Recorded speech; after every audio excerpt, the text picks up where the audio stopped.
Hello everyone. Last video में हमने पढ़ा था कुछ इस चैप्टर के क्वेश्चन आंसर्स, मतलब कि एनसीईआरटी के अंदर जितने भी क्वेश्चन आंसर्स गिवन है उनमें से हमने काफी क्वेश्चंस को देख लिया था। यानी कि हमने जो चैप्टर के रिवीजन के बारे में सोचा था तो वो रिवीजन हमारा ऑलमोस्ट हो चुका है क्वेश्चन आंसर्स की फॉर्म में।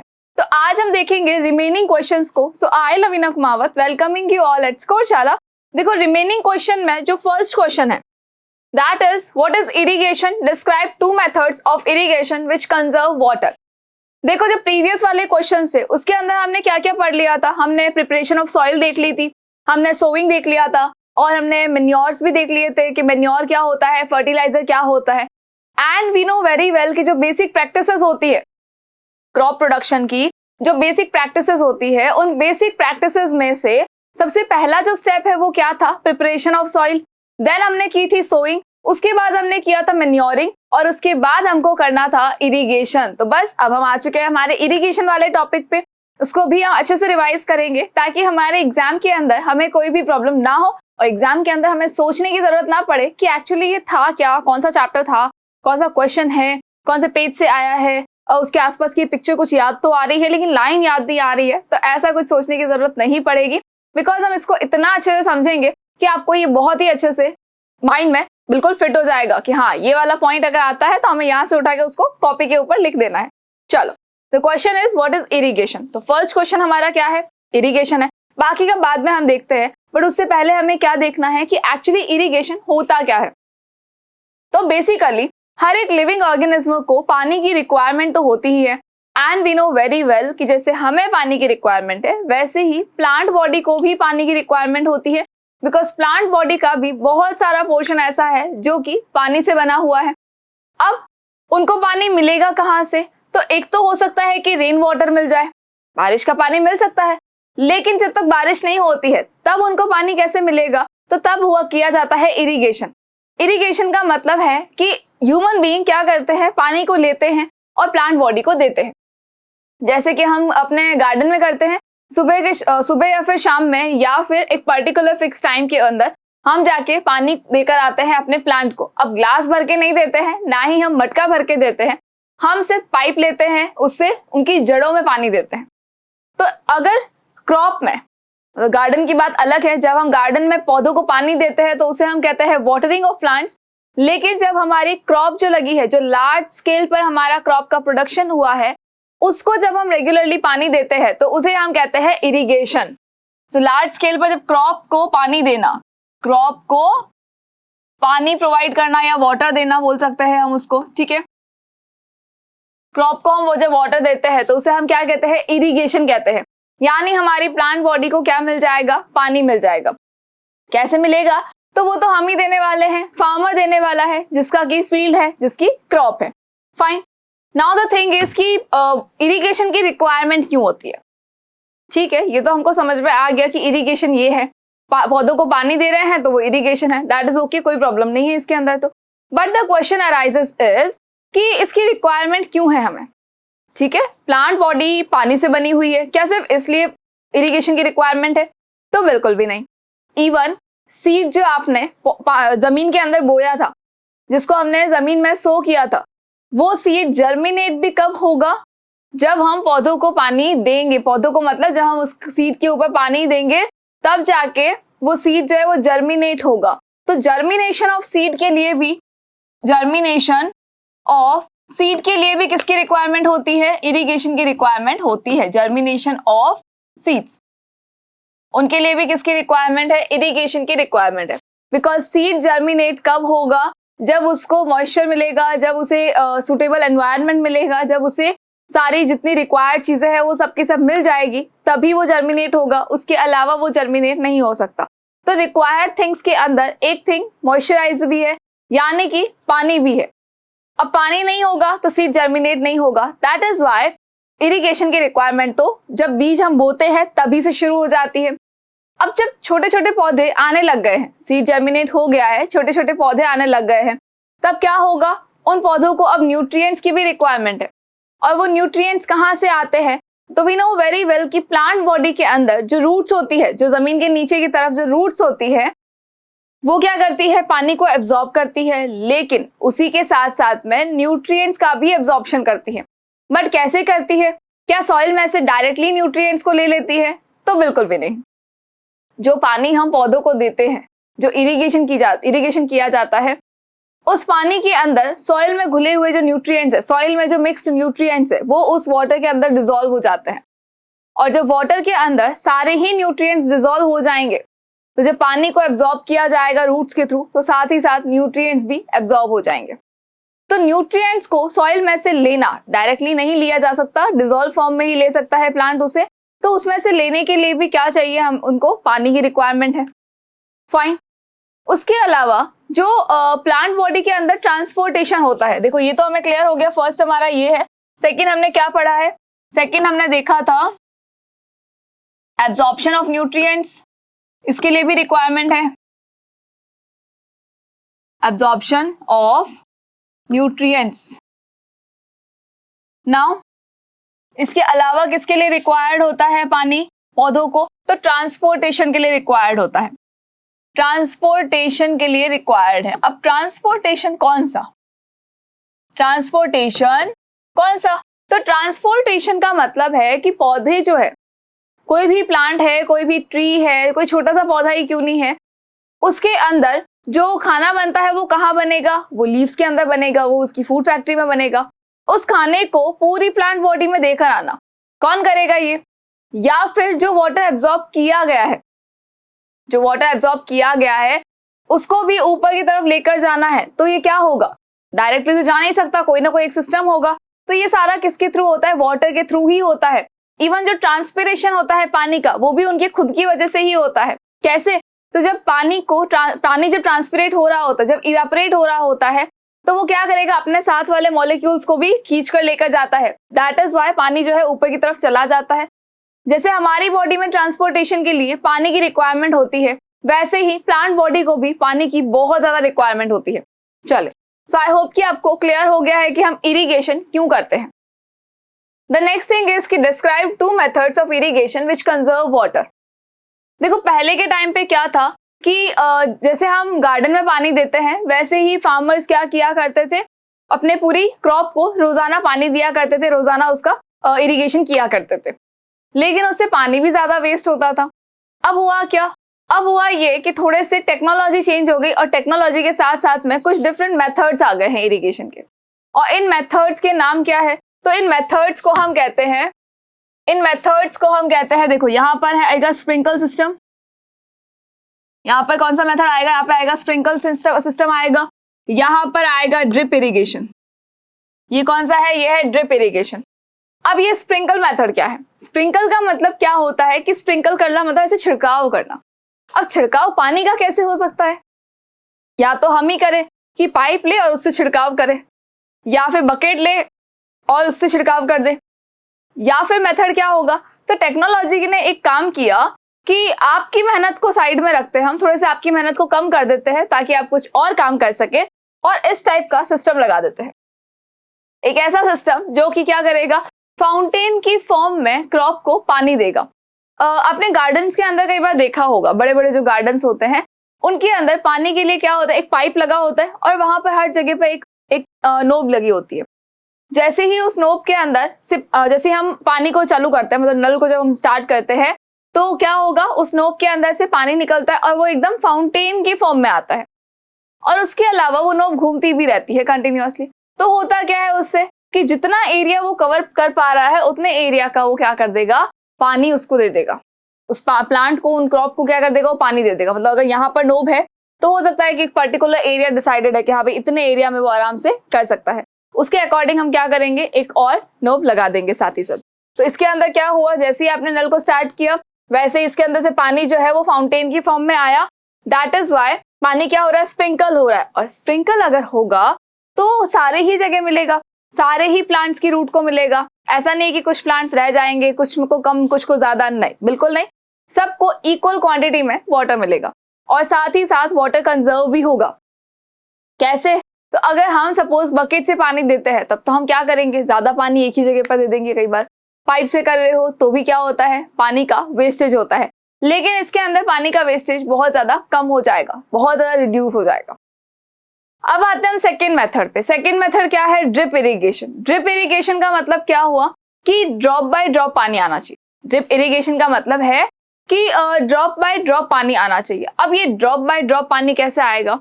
तो पूरे खेत के अंदर इस तरह से पाइप्स लगे होते हैं, इस तरह से पाइप्स लगे होते हैं और बीच के अंदर नीचे इनके क्या होता है? होल होते हैं छोटे छोटे। फाइन। तो जब नल स्टार्ट किया जाएगा, नल को ऑन किया जाएगा, तब क्या होगा? इसके अंदर से टैप को ऑन करते ही क्या होगा? इसमें से पानी फ्लो होगा और वो जो पानी है नीचे उस होल की वजह से ड्रॉप बाय ड्रॉप नीचे गिरता रहेगा। और इस ड्रॉप बाय ड्रॉप के गिरने का फायदा क्या होता है हमें? फायदा ये कि फर्स्ट थिंग तो ये कि वाटर कंजर्व होगा। सेकेंड थिंग, सपोज यहाँ पे सारी रूट्स के अंदर ड्रॉप बाय ड्रॉप आ रहा है पानी, तो जो ड्रॉप आई है वो डायरेक्टली नीचे जाके सीप नहीं हो जाएगी सॉइल के अंदर, बिल्कुल अंडरग्राउंड वाटर में नहीं चली जाएगी, वो वहीं रहेगी और सॉइल को मॉइस्चराइज रखेगी काफी लॉन्ग पीरियड ऑफ टाइम तक।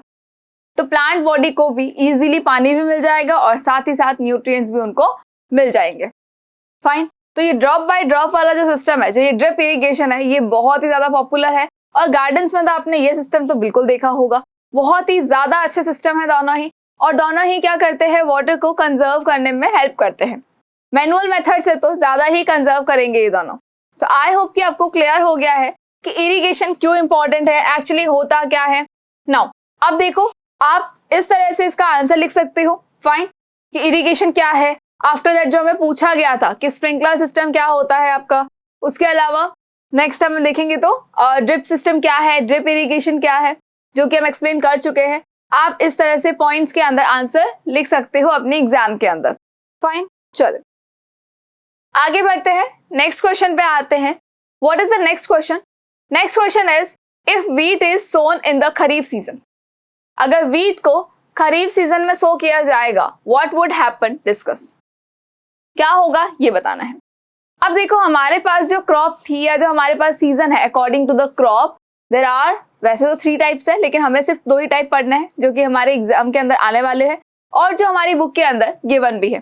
देखो, हमने 2 क्रॉप के बारे में पढ़ा है। एक हमने पढ़ा है खरीफ क्रॉप के बारे में, खरीफ क्रॉप के बारे में, और एक हमने पढ़ा है रबी क्रॉप के बारे में, रबी क्रॉप के बारे में। तो जिस सीजन के अंदर खरीफ क्रॉप लगाई जाती है उसे हम कहते हैं खरीफ सीजन। जिस सीजन के अंदर रबी क्रॉप लगाई जाती है उसे हम कहते हैं रबी सीजन।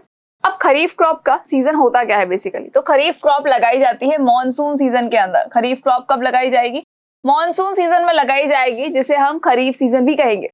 और रबी क्रॉप जो होती है वो लगाई जाती है विंटर सीजन के अंदर, और इसे हम कहते हैं विंटर क्रॉप भी कहते हैं, या फिर हम इस सीजन को रबी सीजन भी कहते हैं।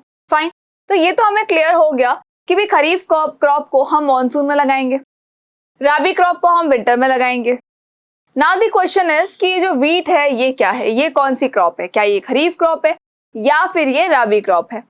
सो व्हीट जो होती है वो कौन सी क्रॉप होती है? वो रबी क्रॉप होती है। व्हीट कौन सी होगी? व्हीट होगी आपकी रबी क्रॉप। अब हमें इसको कब लगाना है? अकॉर्डिंग टू द क्वेश्चन हम इसे लगा रहे हैं खरीफ सीजन के अंदर, यानी कि हम इसे मॉनसून सीजन में लगा रहे हैं। इसको ग्रोन अप कब करना था, इसको लगाना कब था हमें, कब इनके बीजों को बोना था हमें? विंटर सीजन के अंदर बोना था। लेकिन हमने क्या किया, पूरी स्टडी नहीं की और आधी अधूरी स्टडी से ही हमने इसको मॉनसून सीजन में बो दिया। तो हमें लगा कि नहीं, सबके गेहूं आते हैं, उससे पहले हमारे गेहूं आ जाएंगे और उससे हम क्या करेंगे, बहुत सारा पैसा भी कमा लेंगे। अब हुआ क्या कि जैसे ही हमने व्हीट को खरीफ सीजन में बोया तो प्रॉब्लम ये हो गई कि जब हम क्रॉप का वेट कर रहे थे तो वो क्रॉप तो अच्छे से ग्रो हुई ही नहीं। अब क्रॉप अच्छे से ग्रो नहीं हुई तो इसका क्या रीजन हुआ? भाई हमने तो वैसे ही किया था, सॉइल को प्रिपेयर भी किया था, सीड भी अच्छे से बोए थे, बिल्कुल सीड ड्रिल से लगाए गए थे, सीड की बीच का जो गैप था उनका भी बहुत अच्छे से ध्यान रखा था। उसके अलावा मैन्योरिंग भी की थी हमने तो, और इरिगेशन की तो खैर रिक्वायरमेंट ही नहीं पड़ी बिकॉज मॉनसून सीजन था, अच्छी खासी बारिश हो रही थी, तो हमें उसकी रिक्वायरमेंट ही नहीं पड़ी इरिगेशन की। तो थोड़ा बहुत था तो वो हमने कर दिया।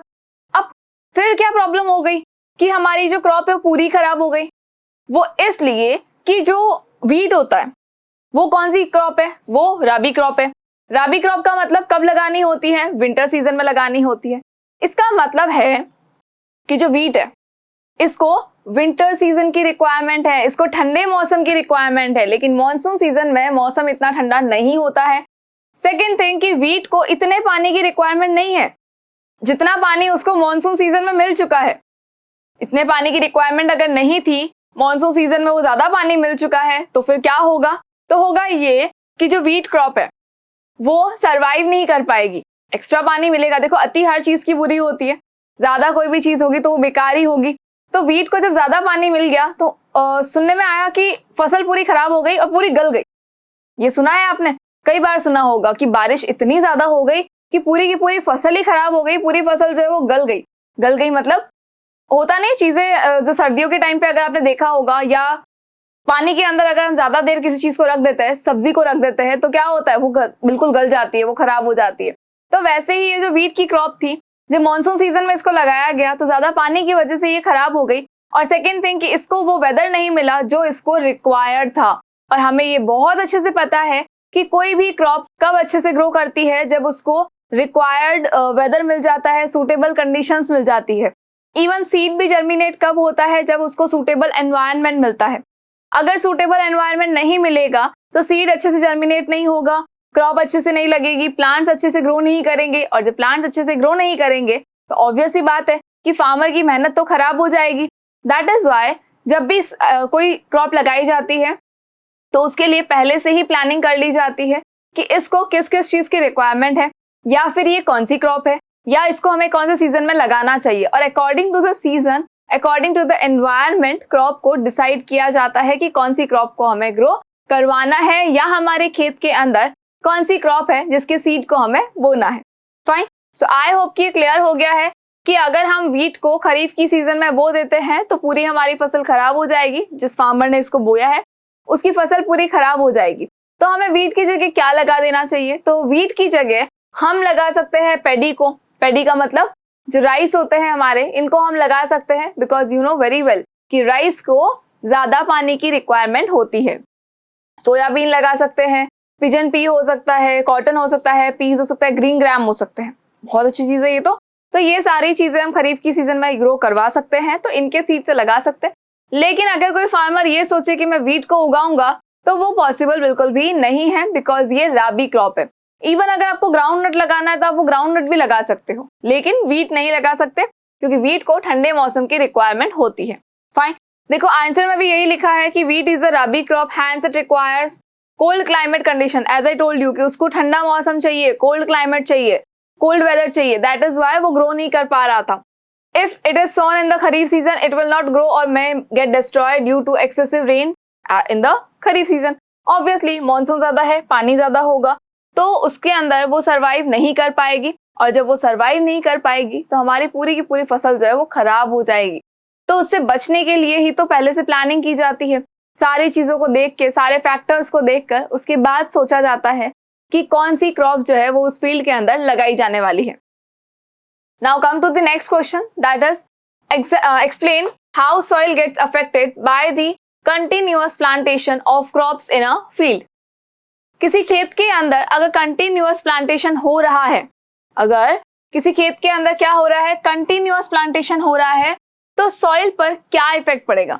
क्या पॉजिटिव इंपैक्ट पड़ेगा या फिर नेगेटिव इंपैक्ट पड़ेगा? अच्छा एक बात बताओ, अगर मैं आपको बोलूं कि आपको पूरे दिन में रेस्ट नहीं करनी है, पूरे दिन में आपको रेस्ट नहीं करनी है, आप जो बोलोगे मैं आपको लाके दूंगी, लेकिन आपको काम करते रहना है कंटिन्यूअसली।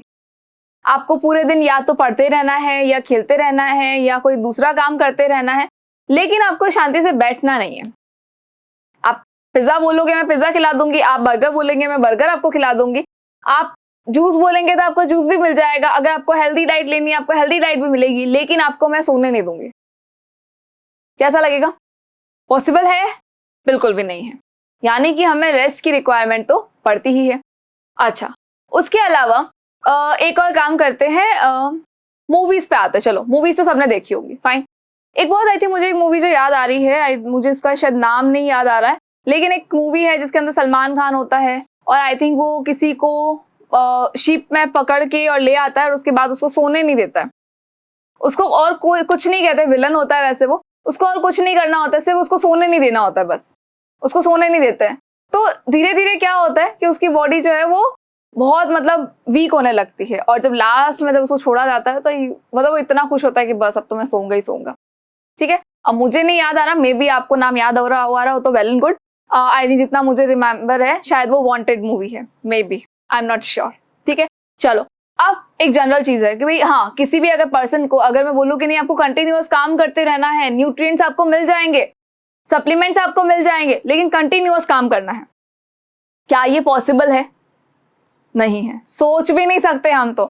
इवन रात के 9-10 बजने के बाद तो मेरे को लगता है आधे तो यूं नींद में ही घूमते रहते हैं कि बस अब बहुत हो गया, इनफ है, अब तो बस हमें सोना ही सोना है, रेस्ट करनी है, हम थक चुके हैं, हमारे हाथ पैर दर्द कर रहे हैं, ये कर रहा है, वो कर रहा है, 1 घंटा एक्स्ट्रा जगा लो, तो फिर ऐसे लटकेंगे जैसे पता नहीं कितने दिन से हमें सुलाया नहीं गया हो। फाइन, तो अब अगर आपको रेस्ट नहीं मिलेगी तो आप काम नहीं कर पाएंगे। वैसे ही चीज है सॉइल के साथ में, रिलेट हुई चीज है, बिल्कुल हुई होगी कि वैसे ही चीज सॉइल के साथ है। अगर कंटिन्यूअस प्लांटेशन हो रहा है, कंटिन्यूअस अगर सॉइल को काम पे लगाया गया है, तो कौन सा इंपैक्ट पड़ेगा? क्या नेगेटिव इफेक्ट पड़ेगा या फिर पॉजिटिव इफेक्ट पड़ेगा? डेफिनेट सी बात है कि सॉइल के ऊपर कैसा इंपैक्ट पड़ेगा? नेगेटिव इंपैक्ट पड़ेगा।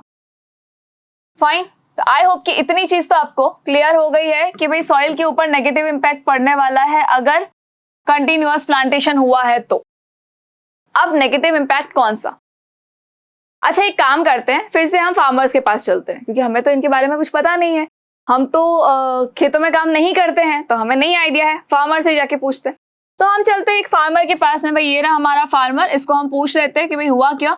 तो इसको हमने पूछा कि भाई अगर हम कंटिन्यूअस प्लांटेशन करें, मतलब मैंने एक क्रॉप लगाई, जस्ट उसके बाद मैं सोच रही हूँ कि नहीं मैं हाथों हाथ वही क्रॉप वापस लगा देती हूँ, फिर मैंने सोचा कि मैं उसके बाद हाथों हाथ एक और क्रॉप लगा देती हूँ, तो उससे क्या होगा, सॉइल पे क्या इफेक्ट पड़ेगा?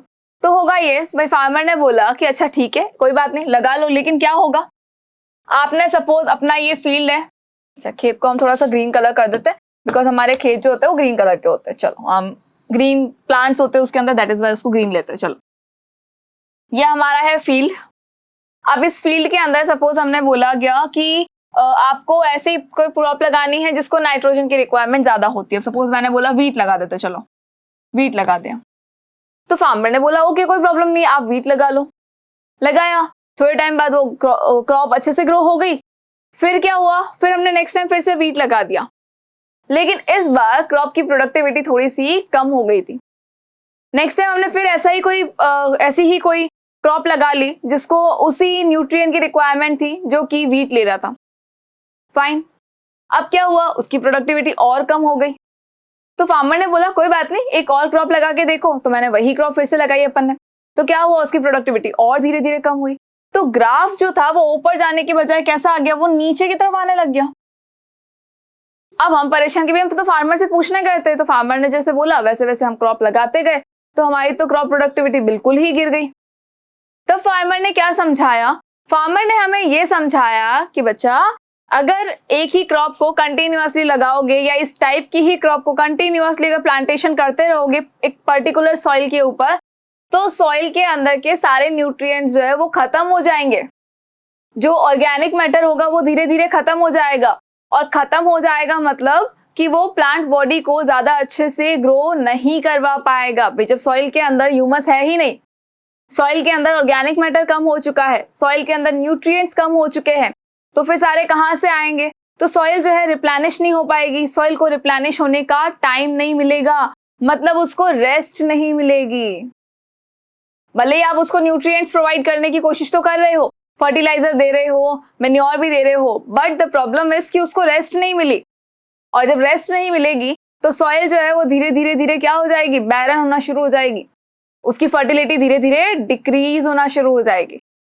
तो आई होप कि आप मेरा पॉइंट बिल्कुल समझ रहे होंगे कि मैं क्या समझाना चाह रही हूँ, कि सॉइल पे अगर आप कंटिन्यूअस प्लांटेशन करते हो तो जो न्यूट्रिएंट्स है वो कम हो जाएंगे क्वांटिटी में, और अगर आप न्यूट्रिएंट्स प्रोवाइड भी कर रहे हो but they are artificial nutrients, natural नहीं होंगे, इतना नेचुरल हम दे नहीं पाएंगे, तो क्या होगा, सॉइल की फर्टिलिटी धीरे धीरे धीरे डिक्रीज होना शुरू हो जाएगी।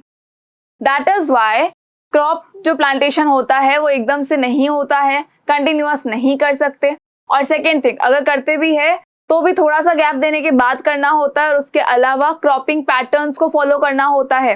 एक सेम टाइप की क्रॉप आप कंटिन्यूअस एक लॉन्ग पीरियड ऑफ टाइम तक नहीं चला सकते, ना ही उससे कुछ मिलती जुलती क्रॉप ले सकते हो। बिकॉज सपोज एक काम करते हैं, वीट पे आते हैं वापस। वीट के जो प्लांट्स थे उन्होंने क्या किया, जो नाइट्रोजन थी, वीट के प्लांट्स ने क्या किया कि भाई जो नाइट्रोजन थी वो इसने ले ली, वीट के प्लांट ने नाइट्रोजन जो थी वो ले ली, कोई प्रॉब्लम नहीं। क्या सॉइल के अंदर अभी नाइट्रोजन है? नहीं है। अब क्या होगा, जब नेक्स्ट क्रॉप लगेगी फिर से हमने क्या किया, वीट ही लगाई हमने, या एक ऐसी क्रॉप लगाई जिसको कि नाइट्रोजन की रिक्वायरमेंट थी।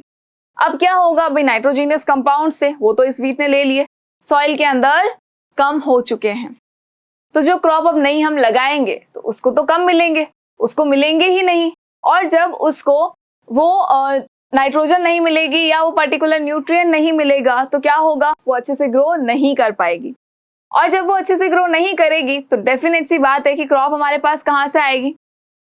फाइन, तो आई होप कि आपको भी फार्मर की बात समझ में आ गई है कि हमें क्रॉप को कंटिन्यूअसली प्लांट नहीं करना है एक पर्टिकुलर सॉइल के ऊपर, उस सॉइल को भी रेस्ट करने का टाइम देना है, ताकि क्या हो सके, सॉइल के अंदर सारे न्यूट्रिएंट्स ऑटोमेटिकली रिप्लेनिश हो सके। सॉइल के अंदर न्यूट्रिएंट्स को डालने की जरूरत नहीं होती है, सॉइल अपने आप ही उनको रिप्लेनिश कर देती है, बट द कंडीशन इज कि उनको टाइम मिलना चाहिए। लेकिन अगर सॉइल को टाइम नहीं मिलेगा तो बहुत गड़बड़ है भैया। चलो आगे बढ़ते हैं, एक बार इसका थ्योरी आप देख लो कि किस तरह से आप आंसर करने वाले हो। देखो, सॉइल जो है बहुत सारे मिनरल्स न्यूट्रिएंट्स क्रॉप को देता है and we know very well, and I think आपको याद भी होगा कि हमने पढ़ा था कि 13 टाइप ऑफ न्यूट्रिएंट्स होते हैं जो कि हमें सॉइल से मिलते हैं, मतलब प्लांट बॉडी को सॉइल से मिलते हैं। ये न्यूट्रिएंट एसेंशियल होता है किसके लिए, ग्रोथ ऑफ प्लांट के लिए। कंटिन्यूअस ग्रोइंग होगी अगर सेम फील्ड पर तो क्या होगा, सॉइल जो है उसके अंदर न्यूट्रिएंट्स कम हो जाएंगे, न्यूट्रिएंट्स पुअरर हो जाएंगे, जैसे कि हमने अभी पढ़ा है। उसकी वजह से सॉइल क्या हो जाएगी, धीरे धीरे धीरे इनफर्टाइल होने लग जाएगी और उसको रिप्लेनिशमेंट का टाइम बिल्कुल भी नहीं मिलेगा। और फर्टिलाइजर दे के भी आप कितने फर्टिलाइजर्स दे पाओगे, आर्टिफिशियल होंगे तो ह्यूमस मैटर कम हो जाएगा, और जब ऑर्गेनिक मैटर या ह्यूमस कम हो चुका है तो ऑब्वियसली प्लांट की ग्रोथ पे बहुत ही ज्यादा नेगेटिव इंपैक्ट पड़ने वाला है। चलिए, दैट इज वाई सॉइल को रेस्ट करने का टाइम भी देना है। Now the next question is what are weeds, how can we control them. Weeds क्या होती है और हम उनको कंट्रोल कैसे कर सकते हैं। तो वीड्स के बारे में ऐसा कुछ सुना सुना लग रहा है कि हम इनसे मिले हुए, इस वर्ड से भी हम कहीं मिले हैं, बिल्कुल मिले हैं वर्ड से। तो ये वीड्स होती क्या है, ये डिजायर्ड क्रॉप के पास में लग जाने वाली अनडिजायर्ड प्लांट्स होते हैं। डिजायर्ड क्रॉप के पास में लगने वाले अनडिजायर्ड प्लांट्स होते हैं, और ये वाइल्ड प्लांट्स भी होते हैं। ये क्या होता है, वाइल्ड होता है, बहुत ज्यादा वाइल्ड होते हैं ये। और ये वो प्लांट है जो कि अनडिजायरेबल है, हमें उनकी रिक्वायरमेंट बिल्कुल भी नहीं है, हमें नहीं चाहिए था, फिर भी क्या हुआ, वो उग आए हैं।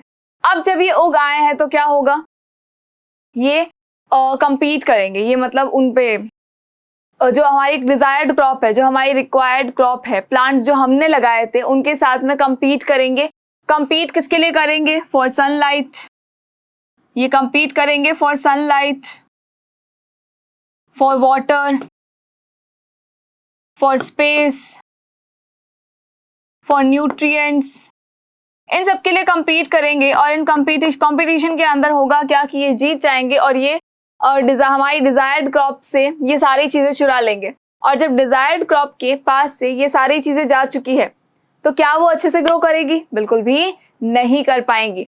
न्यूट्रिएंट्स अगर प्रॉपर नहीं मिलेंगे तो अच्छे से ग्रो नहीं होगा, अगर वाटर अच्छे से नहीं मिलेगा, पानी नहीं मिलेगा अच्छे से, तो न्यूट्रिएंट्स भी प्लांट बॉडी को नहीं मिल पाएंगे और हमारी जो डिजायर्ड क्रॉप है वो अच्छे से ग्रो नहीं हो पाएगी।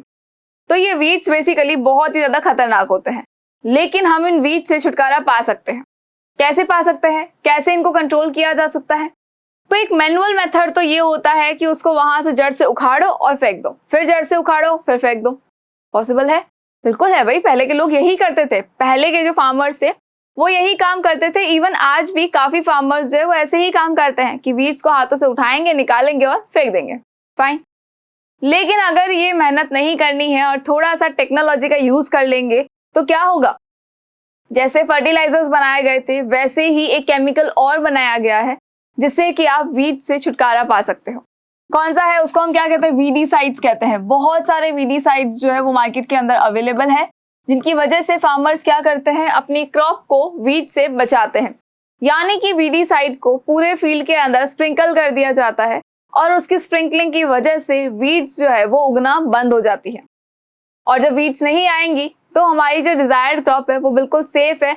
उनकी चीजें चुराने वाला, उनका स्पेस, उनके न्यूट्रिएंट्स, उनके वाटर को चुराने वाला कोई भी नहीं है। फाइन। सो वीड्स को हटाना तो बहुत ज्यादा इंपॉर्टेंट हो गया। एक और मेथड हो सकता है भाई, एक तो मैनुअल मेथड हुआ, एक हमारा ये केमिकल मेथड हुआ जिसमें हम वीडीसाइड का यूज करते हैं।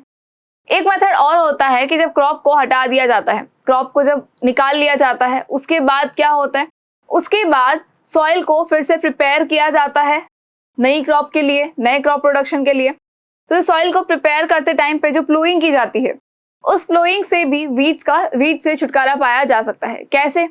तो सपोज एक हमने क्रॉप लगाई, उसमें कुछ वीड्स आ गए थे तो हमने उनको निकाल के फेंक दिया, लेकिन हो सकता है कि कहीं ना कहीं उसकी रूट हो, कहीं ना कहीं उसका कोई पार्ट अगर रह गया हो, तो धीरे धीरे वो वीड क्या होगा, फिर से ग्रो करेगी। दैट इज वाई उसको वहां से हटाने के लिए, उनकी रूट्स को खत्म करने के लिए क्या किया जाता है, प्लूइंग की जाती है। और उस प्लूइंग की वजह से क्या होगा, रूट्स जो वीड्स है, वो वीड की जो रूट है या वीड खुद ही क्यों नहीं है, वो डिस्ट्रॉय हो जाएगा और वो प्लांट बॉडी को हार्म नहीं कर पाएगा या हमारी डिजायर्ड क्रॉप को हार्म बिल्कुल भी नहीं कर पाएगा। फाइन। तो आई होप कि ये क्लियर है। देखो वीडीसाइड में कौन कौन से होते हैं, एक तो 4D तो हमने नाम सुना ही है, बहुत इजी नाम है। उसके अलावा 2D है, 4D है, ये सारे क्या होते हैं, वीडीसाइड्स होते हैं जो वीड्स को मारने का काम करेंगे। नाउ द क्वेश्चन इज कि वीड्स को मारने के लिए हमने वीडीसाइड यूज किया, क्या वो हमारी प्लांट को भी इफेक्ट करेगा?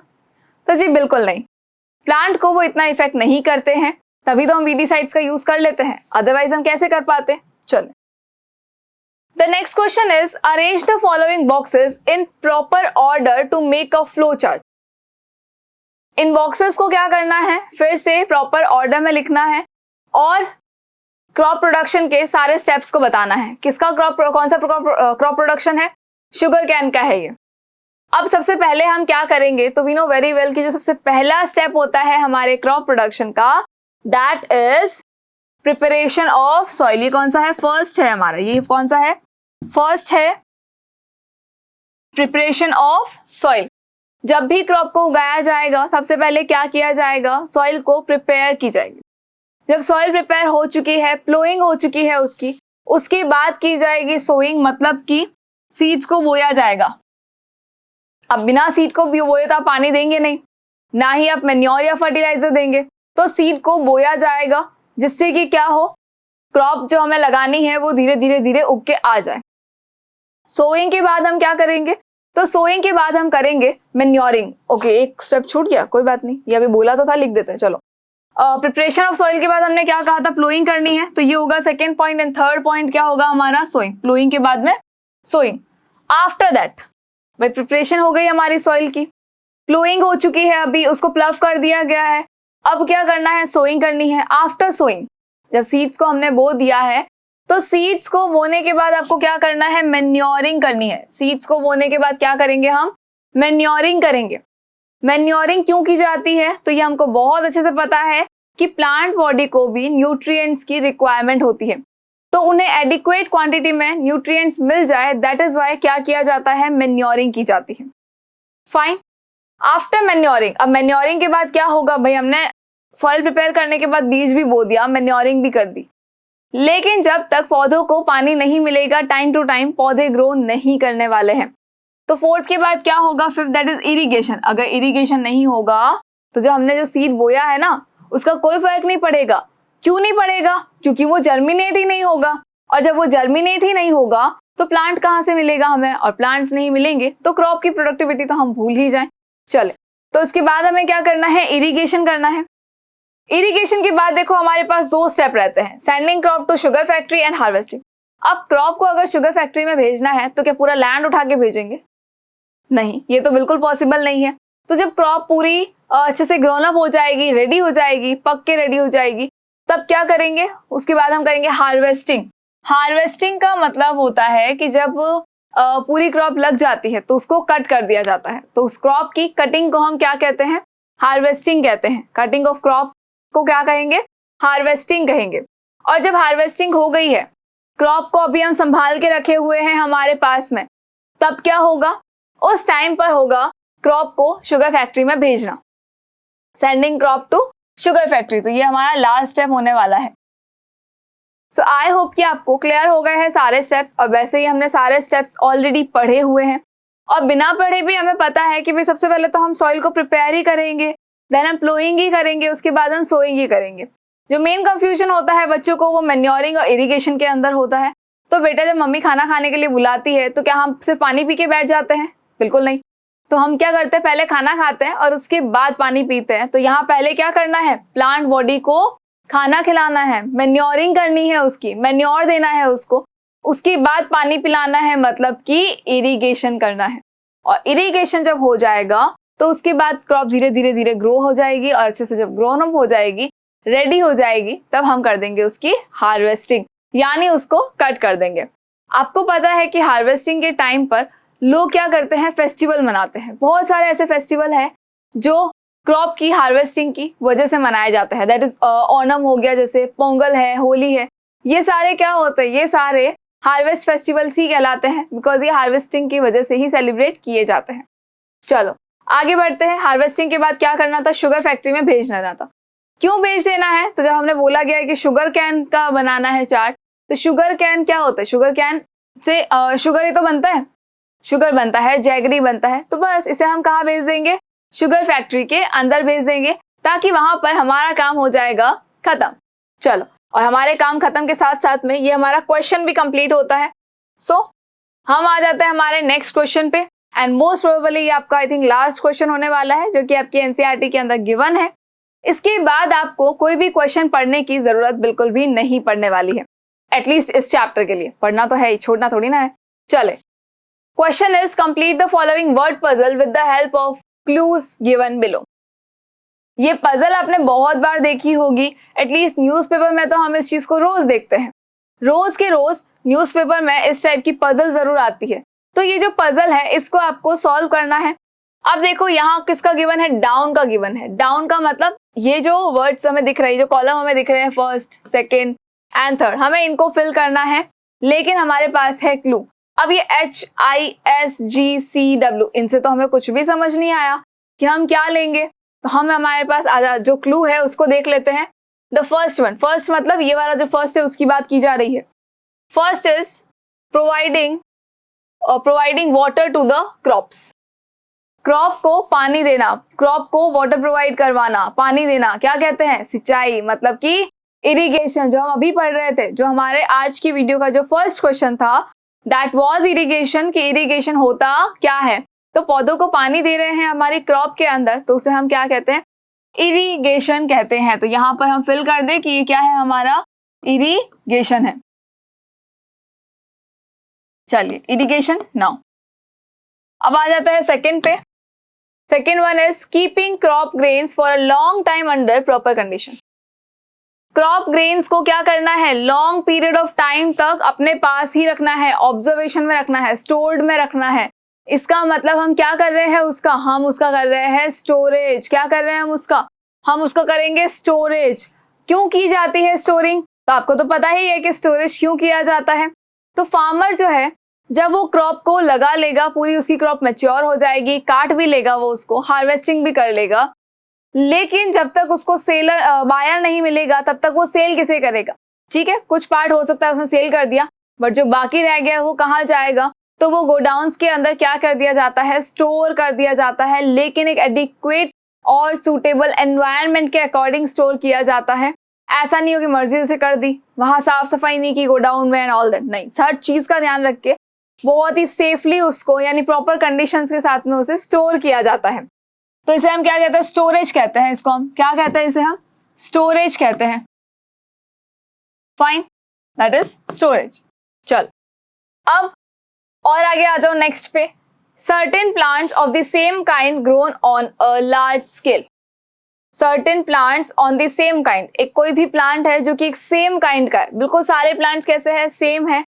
Grown on a large scale, बड़ी पॉपुलेशन है, बड़ी पॉपुलेशन की डिमांड को फुलफिल करने के लिए क्या किया गया, लैंड बढ़ाया गया, उसकी किसकी प्रोडक्टिविटी को बढ़ाया गया, क्रॉप की प्रोडक्टिविटी को बढ़ाया गया। तो बस ये जो लार्ज स्केल पर जो प्लांट ग्रो हो रहे हैं उसे हम क्या कहते हैं, क्रॉप कहते हैं। क्या कहेंगे उसे हम, क्रॉप कह देंगे।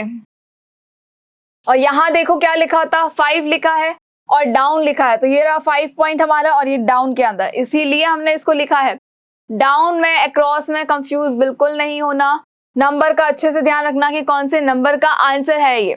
फाइन, चलो आगे बढ़ते हैं। ओके, इसके अंदर भी हम इसको फिल कर लेते हैं पहले एक बार, ताकि हमें भी आइडिया हो जाए कि एक्चुअली है क्या। तो ये हमने यहाँ पर किया था स्टोरेज, यहाँ हमने किया था क्रॉप, और यहाँ हमने किया है इरिगेशन। क्या किया हमने यहाँ पर, इरिगेशन को फिल किया है। तो अब हमारे पास देखो जो डाउन में थे वो कंप्लीट हो चुके हैं। अब कौन बाकी है, सिर्फ ये अक्रॉस वाले बाकी है, और इसमें भी कितने हैं, ओनली 3 है। नंबर कौन सा है, 3 4 6, तो ये देखो 3 4 और ये 6।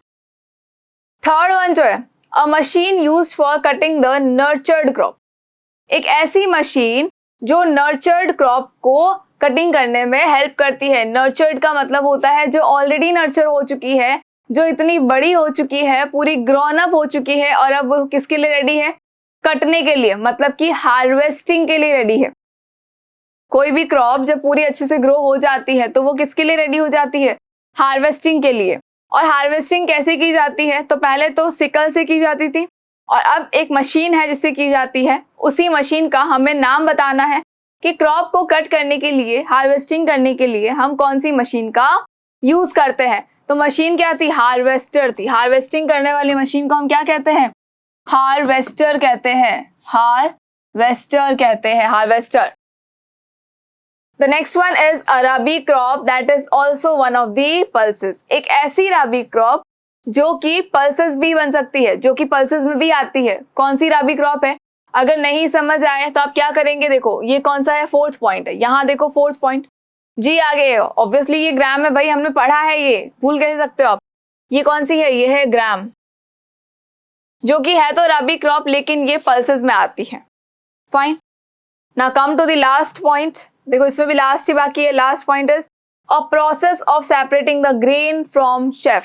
ग्रेन को चेफ से अलग करने के लिए कौन सा प्रोसेस होता है, तो ग्रेन को चेफ से अलग करना है तो विनोइंग होता है। ग्रेन को चेफ से अलग करने का प्रोसेस कौन सा होता है, विनोइंग होता है। फाइन, अच्छा विनोइंग से एक चीज और आपको याद रखनी है कि 2 चीजें थी, एक था थ्रेशिंग, एक क्या था, थ्रेशिंग, और एक जो अभी हमने पढ़ा है वर्ड विनोइंग। दोनों के अंदर डिफरेंस क्या है, दोनों में बिल्कुल कंफ्यूज नहीं होना। डिफरेंस क्या है, तो जब भी हम कभी अमरूद खरीद के लाते हैं, या कई बार होता है कि एप्पल में या टमाटो के अंदर ना ऊपर एक डंठल लीफ वगैरह लगी आ जाती है, तो हम क्या करते हैं, उस लीफ को और उस जो उसका स्टैम लगा आ जाता है उसको हटा देते हैं, या उसकी ब्रांच जो लगी आती है उसको हटा देते हैं और बाहर फेंक देते हैं। और उस ब्रांच को हम क्या कहते हैं, स्टॉक कहते हैं, उसे हम क्या कहेंगे, स्टॉक कहेंगे। मतलब अगर ये हमारा प्लांट है, ये अगर प्लांट है तो क्या होगा, मे बी उसको यहां से कट किया गया, तो कट करने के हमें तो रिक्वायर्ड थी इनकी, रिक्वायरमेंट किसकी थी, इन सबकी रिक्वायरमेंट थी। लेकिन जो सेंटर वाला ये जो पोर्शन है, ये जो पोर्शन है, ये क्या है, ये है स्टॉक। तो इस स्टॉक से ग्रेन्स को अलग करने के प्रोसेस को हम क्या कहते हैं, थ्रेशिंग कहते हैं। लेकिन जब हम ये अलग कर चुके हैं ऑलरेडी, तो आपको पता होगा कि गेहूं के और चावल के भी कपड़े होते हैं। गेहूं और राइस जो है हमारा, जो व्हीट और राइस है, वो एक कवर के अंदर एंक्लोज्ड होते हैं। आपने व्हीट तो देखा ही होगा, घरों के अंदर जब गेहूं के पूरे कट्टे के कट्टे लिए जाते हैं या बोरे लिए जाते हैं, और जब उनको खोला जाता है तो हमें पता है कि बहुत सारे व्हीट तो ऐसे होते हैं जो बिल्कुल नॉर्मल है, लेकिन कुछ उसके अंदर ऐसे व्हीट के ग्रेन्स भी होते हैं जो कि किसी कवरिंग के अंदर होते हैं, एक गोल्डन कवरिंग के अंदर होते हैं। तो उस गोल्डन कवरिंग को ही हम क्या कहते हैं, चेफ कह देते हैं। उस गोल्डन कवरिंग को कहते हैं चेफ, और ग्रेन को चेफ से अलग करने के प्रोसेस को हम क्या कहेंगे, विनोइंग कहेंगे। एंड आई होप कि आपने गांव के अंदर वो सूप लेकर औरतों को देखा होगा कि वो ग्रेन्स को करते फटकती है, और फटकने से क्या करती है, फिर जो कचरा आता है उसको बाहर की तरफ फेंक देती है, या फिर उसको फैन चलाकर ऊपर से गिराया जाता है, जिससे क्या होगा, जो हल्का जो हस्क होता है लाइट वेट वाला, वो तो साइड में आ जाएगा, और जो हैवी ग्रेन्स है वो नीचे की तरफ आ जाएंगे। फाइन, तो इसी प्रोसेस को हम क्या कह देते हैं, विनोइंग कह देते हैं। जो ग्रेन्स है उनको चेफ से अलग करने के प्रोसेस को हम क्या कहेंगे, विनोइंग कहेंगे। थ्रेशिंग एंड विनोइंग के अंदर बिल्कुल कंफ्यूज नहीं होना है। एंड आई होप कि ये आपको पजल क्लियर हो गई होगी, और अब एक काम करना है आपको कि न्यूज़पेपर में आने वाली पजल्स को भी सॉल्व करना है। जैसे ये होती है वैसे ही वो भी होती है, सिमिलर है। उनमें भी आपको डाउन के, अक्रॉस के लिए हिंट दिए जाते हैं। तो आपको सोचना है उससे आपका क्या होगा, वोकैबुलरी भी इंक्रीज होगी आपकी। ऑब्वियसली अगर आप हिंदी के वर्ड्स देखते हो, हिंदी का अगर आपको ऐसा पजल मिलता है तो भी आपकी वोकैबुलरी इंक्रीज होगी, और अगर आपको इंग्लिश का पजल मिलता है तब भी आपकी क्या होगी, वोकैबुलरी इंक्रीज होगी। अब हिंदी वाला करेंगे तो मे बी हिंदी वाले वर्ड्स आपको ज्यादा याद रहेंगे, और इंग्लिश वाला करोगे तो इंग्लिश की वोकैबुलरी तो बिल्कुल होने वाली है। क्यों? बाय चांस अगर कोई आपको आंसर नहीं आया तो आप डेफिनेटली उसे सर्च करोगे या नेक्स्ट डे उसका आंसर देखोगे, तो हुई ना हमारी वोकैबुलरी इंक्रीज। धीरे धीरे वो वर्ड्स हमें याद रहने लग जाएंगे। तो ये ब्रेनस्टॉर्मिंग के लिए भी है, यूज करना है, इसको छोड़ना बिल्कुल नहीं है। चले, अब ये क्वेश्चन तो हमारा कंप्लीट हो चुका है और हमें इनके आंसर्स भी समझ में आ गए हैं। दैट मीन्स कि आपने क्या किया है, अपना चैप्टर पूरा पढ़ लिया है। आपने अपना चैप्टर पूरा पढ़ लिया है, रिवीजन हमारा हो चुका है बिकॉज हम सारे क्वेश्चन आंसर्स को देख चुके हैं। दैट मीन्स कि एनसीईआरटी का चैप्टर, एनसीईआरटी के क्वेश्चंस कंप्लीट होते ही हमारा फर्स्ट चैप्टर यहाँ पर कंप्लीट हो जाता है।